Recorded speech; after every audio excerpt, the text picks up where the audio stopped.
And I now give the floor to the representative of Pakistan. Thank you. Thank you, Mr. President.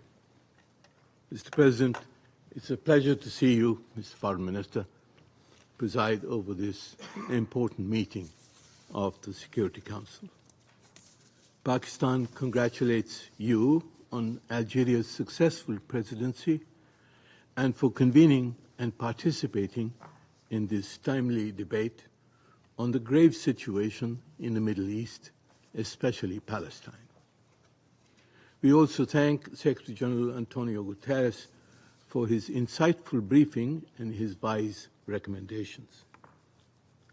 Mr. President, over the past 15 months, we have witnessed the widespread destruction and massive human suffering caused by Israel's wanton attacks in Gaza, killing over 46,000, mostly women and children. We have witnessed the most egregious violations of international law, including international humanitarian law, which many have concluded amount to genocide. Israel's war has spread to the West Bank, to Lebanon, to Syria, to Iran, as well as Yemen. The wreckage caused in the Middle East is the consequence of Israel's expansive, illegal, and unacceptable conception of its so-called right to self-defense.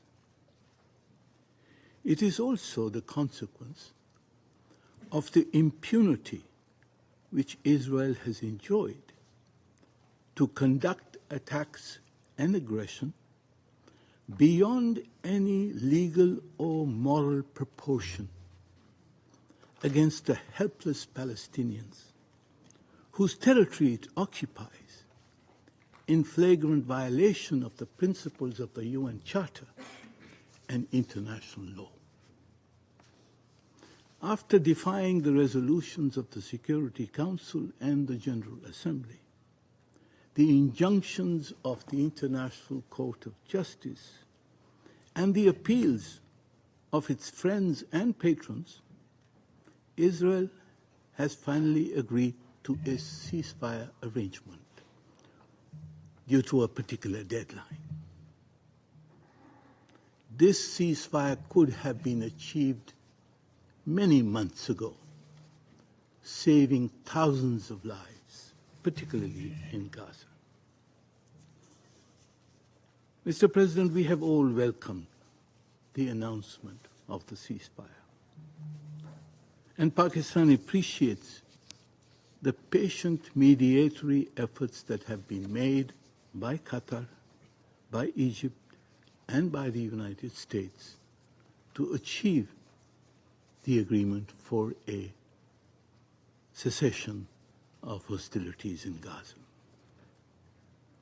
In particular, we extend our admiration to His Excellency Sheikh Mohammed bin Abdul Rahman bin Jassim Al Thani, the Foreign Minister Prime Minister and Foreign Minister of Qatar, for the resilience and diplomatic skill with which he steered the parties towards the conclusion of this agreement. Pakistan hopes that all stages of this ceasefire agreement will be fully implemented and that the ceasefire will become permanent. We are